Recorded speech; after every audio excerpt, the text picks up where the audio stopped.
Hai,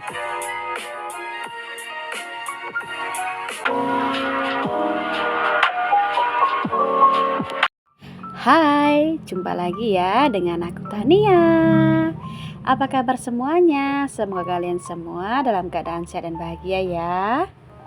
Kali ini konten aku bukan tentang beres rumah ataupun bisnis ya teman-teman. Kali ini aku mau berberes ini ya tempat aksesoris aku ya, manik-manik aku. Jadi rencananya itu aku mau pindahkan semua manik-manik yang sudah jadi itu di box tadi teman-teman, yang mika tadi ya, yang putih tadi, biar rapi dan bersih ya, nggak kotor kena debu. Tonton teman, sembari aku beberes manik-manik, aku tuh mau cerita ya. Beberapa minggu yang lalu itu, awal tahun itu aku lagi banyak masalah ya teman-teman. Jadi sambil beberes manik-maniknya, aku mau cerita semuanya ya teman-teman. Kali ini aku mau ceritakan semuanya. Jadi dengarkan ya sambil kalian lihat-lihat konten aku membersihkan manik-manik aku. Jadi kemarin itu ya teman-teman, akhir tahun itu kan Nataru ya, aku kan punya usaha rental mobil dan motor ya. Jadi tanggal 19 itu kan mobil aku disewa sama customer ya teman-teman. Kurang lebih itu 2 mingguan ya. Aku pikir juga memang buat keperluan kan, karena Nataru banyak sekali orang-orang itu punya kesibukan masing-masing ya teman-teman. Dan aku tuh juga kebetulan full booking ya. Selain itu juga ada mobil Brio aku satunya juga punya masalah ya teman-teman, nanti aku ceritakan semuanya. Jadi yang pertama itu mobil aku yang satu itu kan disewa pelanggan ya teman-teman. Terus nggak taunya itu mobil aku digadaikan ya teman-teman. Awalnya kita tuh udah curiga ya, dari awal tahun itu kok mobilnya nggak dibayar, terus juga nggak mau ngembaliin gitu ya teman-teman. Maksudnya kalau udah nggak bisa bayar dikembalikan saja gitu loh, biar bisa kita jual ke wisatawan yang lain.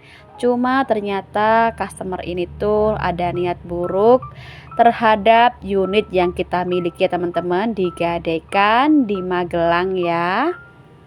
Puncaknya itu tanggal 6 ya teman-teman, aku tuh jam setengah 2 dini hari pergi ke Semarang ya. Sebenarnya itu masalahnya itu timbul habis isya ya. Aku tuh lihat mobil aku ke Semarang ya teman-teman. Terus nggak taunya itu aku kan khawatir ya, kok mobil aku dipakai ke Semarang. Dan aku minta tolong sama kakakku yang ada di Semarang untuk mantau mobil kita ya. Alhamdulillah ketemu ya teman-teman di Semarang ya, di Rumah Sakit Karya di Semarang. Mobil itu rencananya mau aku suruh ambil atau aku suruh narik gitu ya teman-teman sama kakak aku. Cuma orang yang pakai mobil ini tuh berbeda sama orang yang sewa mobil aku ya teman-teman. Berbeda sama yang waktu ambil ke garasi kita.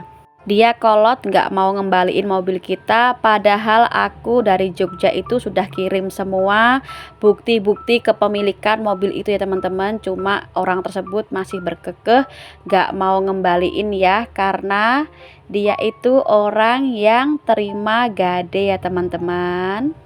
Dia khawatir uangnya itu nggak kembali ya, makanya dia kolot nggak mau ngembaliin mobil kita. Terus kakakku kan mulai emosi ya teman-teman. Aku pun di sini mau pokoknya maunya mobil jangan sampai dibawa dia lagi, pokoknya kuncinya diambil ya. Terus dibantu juga sama security yang ada di rumah sakit tersebut ya teman-teman, dibantu untuk menengahi kita ya. Tapi karena orang tersebut itu kolot banget, gak mau ngembaliin padahal ada bukti nyata bahwa itu mobil kita. Ya sudah ya, karena depan rumah sakit tersebut itu kan Polres ya teman-teman, makanya kakakku udah mulai emosi dan dibawa orang tersebut ke Polres ya untuk menyelesaikan masalah kita itu. Jadi sejak pertama kali mobil aku disewa sama customer itu langsung digadekan ya teman-teman di hari tersebut, selang 2 jam ya setelah ambil mobil di garasi kita. Ambil itu habis maghrib ya teman-teman, sewanya jam 9 itu digadekan ke Magelang ya. Digadekannya itu kurang lebih 20 juta ya teman-teman mobil kita itu ya. Jadi mobil bodong, mobil cuma STNK gitu ya. Padahal STNK-nya tuh scan ya teman-teman, bukan yang asli ya. Yang asli kita simpen ya. Jadi setiap mobil atau motor itu kita pakai scan semua ya teman-teman. Akhirnya aku dari Jogja itu berangkat ke Semarang itu setengah 2 dini hari ya teman-teman. Karena dari jam 9 sampai jam 11 itu kita berdebat lewat telepon dibantu sama kakak aku ya teman-teman. Cuma karena nggak selesai-selesai, akhirnya aku memutuskan jam setengah 2 dini hari langsung gas ke Semarang ya. Sampai ke Polres Semarang itu aku pas azan subuh ya teman-teman. Itu kita sampai di sana berunding menyelesaikan masalah ya. Dan sampai sekarang itu masalahnya belum selesai ya teman-teman. Terus padahal itu tanggal 6 itu aku lagi di rumahnya customer aku satunya, yang tanggal 1 Januari itu mobil kita dipakai buat maling ya teman-teman, buat nyolong gitu ya sama customer kita. Aku dan Pak suami itu baru silaturahmi ke rumahnya customer tersebut karena masih ada tanggungan yang belum selesai ya teman-teman. Di luar itu juga aku juga mantau mobil kita yang ada di Magelang itu ya, kok tahu-tahu sampai Semarang. Akhirnya ya aku pamit untuk menyelesaikan mobil yang satunya dulu ya, takutnya kan sampai Jakarta nanti lebih repot lagi nyarinya ya teman-teman. Makanya aku fokus dulu ngurus mobil yang arah ke Semarang tersebut. Jadi masalah itu datang bareng-bareng ya teman-teman di awal-awal tahun itu ya. Satunya itu mobil Brio-nya itu dipakai buat maling ya pelanggan aku, padahal teman-teman yang make itu ya. Infonya seperti itu ya, katanya dia itu ngambil barang orang terus ketahuan sama orang. Akhirnya dikejar ya, ada tadi orang itu pakai mobil itu, akhirnya dikejarlah customer aku itu waktu bawa mobil aku, dihajar di tempat, mobil kita pun kena imbasnya ya teman-teman. Mobil kita itu dihantam pakai batu ya, depannya itu sampai peyot, sampai rusak ya teman-teman. Jadi pada tanggal 31 malam itu kan aku sudah WA sama customernya ya. Kok mobilnya yang harusnya pulang jam 22, jam 10 malam itu kok aku WA jam 9 itu nggak ada respon ya, checklist. Terus sampai besoknya paginya itu juga masih checklist ya. Terus kita masih diamkan ya karena pelanggan mungkin ketiduran kan gitu ya teman-teman. Kita masih berpikir positif ya karena orang tersebut itu udah beberapa kali sewa di tempat kita. Nggak taunya pada jam 10 siang besoknya itu orang tuanya datang ke garasi bawa mobil kita ya teman-teman, mobil yang disewa itu. Awalnya kita juga kaget ya, kenapa kok bukan anaknya yang ngembaliin, kok malah orang tuanya. Dan aku perhatikan kok mobil kita penyok, aku pikir itu ada laka di jalan ya teman-teman. Waktu itu juga orang tua tersebut masih menyembunyikan masalahnya ya, dia ngakunya itu mobilnya laka terus dihajar sama orang ya, tiba-tiba gitu. Anaknya sakit di rumah sakit, makanya kan kita juga nggak bisa memaksakan untuk menyelesaikan saat itu ya teman-teman. Kita suruh menyelesaikan dulu masalah dia dengan anaknya. Kita beri waktu 1 minggu untuk menyelesaikan mobil kita ya, tapi pada akhirnya sampai tanggal 6 itu nggak ada penyelesaian. Akhirnya kan kita ke rumahnya ya teman-teman, minta rembukan ya, maksudnya mau kapan pembayarannya, mobil kita kan juga rusak gitu ya teman-teman. Terus pas nyampe di rumahnya customer itu kan tanggal 6 ya teman-teman, aku ke sana itu habis maghrib ya, silaturahmi ke rumahnya, rencana juga mau jenguk anaknya juga. Ternyata pas sampai rumahnya itu anaknya nggak ada ya, dan orang tuanya itu baru cerita yang sebenarnya ya, kalau ternyata mobil anaknya itu ngambil barang orang, ketahuan lalu dikejar dan dihajar ya teman-teman beserta mobil kita. Aku tuh pusing banget ya, awal tahun itu harusnya aku tuh panen ya, kan rame ya, kesempatan kita naikkan harga di Nataru, cuma gara-gara pelanggan, orang-orang terdekat bikin kacau bisnis kita ya teman-teman. Sampai saat ini pun belum selesai ya masalahnya, belum dibayar juga. Yang mobil yang digade itu juga belum ditebus juga ya teman-teman. Aku tuh pusing banget ya. Belum lagi aku kan awalnya awal tahun itu mau ke Malaysia ya teman-teman, cuma juga nggak jadi ya, batal karena suatu alasan. Ya sudah ya, kita ikhlaskan, kita fokus ngurusin bisnis kita dulu ya. Dan saat ini pun kita ketipu sama teman kita sendiri ya teman-teman. Jadi aku tuh kan tipikal orang yang orangnya itu nggak tegaan, nggak bisaan ya teman-teman. Makanya banyak banget orang-orang itu yang memanfaatkan kebaikan kita ya teman-teman, apalagi Pak suami itu orangnya juga baik banget ya. Terus kita itu orangnya terhitung royal ya sama orang-orang terdekat gitu. Ternyata kita dimanfaatkan ya teman-teman. Makanya semoga Allah itu nggak tidur ya teman-teman, melihat semua kebaikan ataupun apa yang kita lakukan. Kalau memang orang itu tidak bisa menghargai kebaikan kita, semoga Allah itu menggantikan yang jauh lebih baik dan lebih banyak ya teman-teman. Sampai sekarang itu penggadainya itu masih sembunyi ya teman-teman, itu komplotan ya, ada 5 orang komplotannya yang saling berkaitan dalam kasus penggelapan mobil kita ya teman-teman. Terus kita masih mencari juga, kita juga siapkan tim juga untuk mencari mereka ya teman-teman. Aku masih menunggu dan bersabar saja ya di rumah. Karena suatu saat pasti ketemu ya teman-teman. Pokoknya sabar aja, ikuti alur aja ya. Mereka maunya apa, kita berikan hati dulu ya. Nanti kalau sudah waktunya pasti kita beri pelajaran juga ya.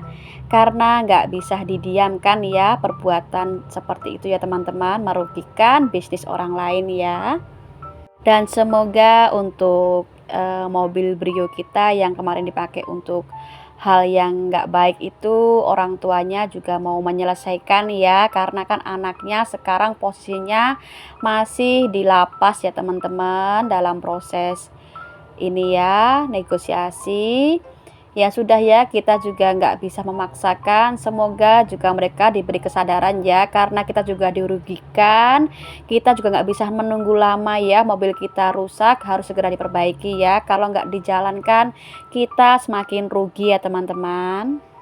Begitulah ya resikonya usaha aku ya teman-teman, kedepannya aku akan lebih hati-hati, lebih detail.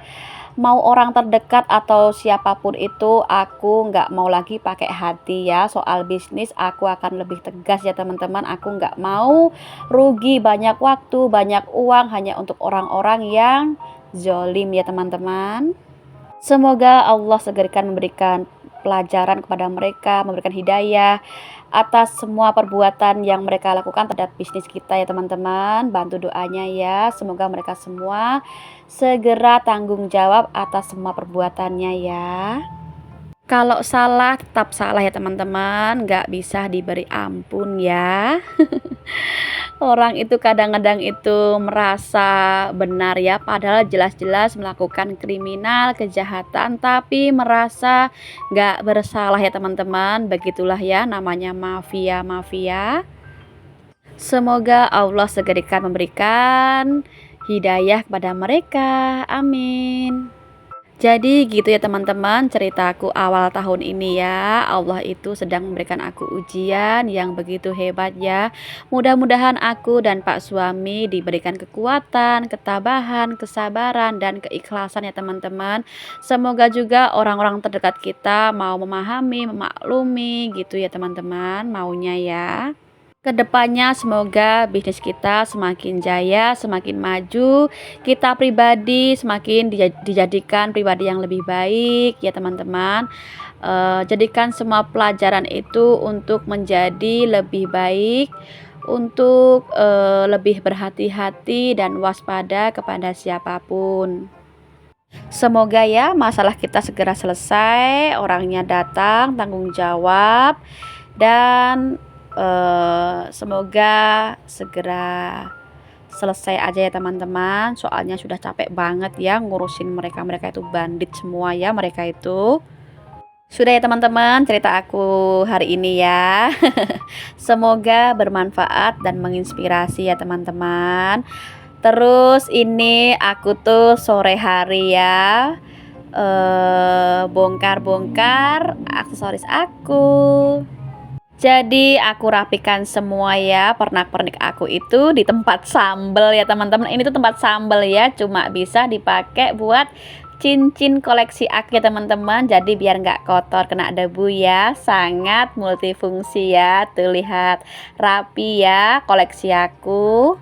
Aku mau rapikan semua ya teman-teman karena barang-barang aku ini kan semuanya aku jual di Shopee ya. Kalau kalian mau boleh check out ya teman-teman, bantu support bisnis aku ya di toko Oren. Kalau kalian ada yang suka silahkan cek di link deskripsi aku ya. Itu sudah aku cantumkan link toko Oren aku. Ada free juga ya nanti stiker yang ini teman-teman, free stikernya ya 3 pokoknya. Jangan khawatir ya, semua handmade buatan aku sendiri. Selagi muda, selagi mampu bekerja apapun yang kita bisa ya teman-teman. Seperti aku ini, aku selain usaha rental mobil dan motor, aku juga punya usaha laundry. Aku juga buka warung kedai minuman ya teman-teman di depan kontrakan aku ya. Terus selain itu aku kan juga ini ya membuat aksesoris dari manik-manik ya, handmade buatan aku sendiri ya teman-teman. Selain ibu rumah tangga, aku juga berusaha untuk tetap bekerja, berkarya, biar bermanfaat bagi banyak orang ya teman-teman. Tentunya buat orang-orang terdekat kita ya. Tuh ya teman-teman, sudah rapi, bersih. Lihat ya koleksi aku terpampang dengan rapi dan terjamin gak akan kotor ya. Semoga menginspirasi ya teman-teman. Box makanan itu kan bisa berfungsi buat menyimpan aksesoris. Terima kasih ya sudah menonton dan mendengarkan cerita aku ya teman-teman. Semoga menginspirasi. Dan ini ya koleksi aku. Kak, aku tunggu ya untuk pembelian kalian di toko Oren. See you next video. Bye.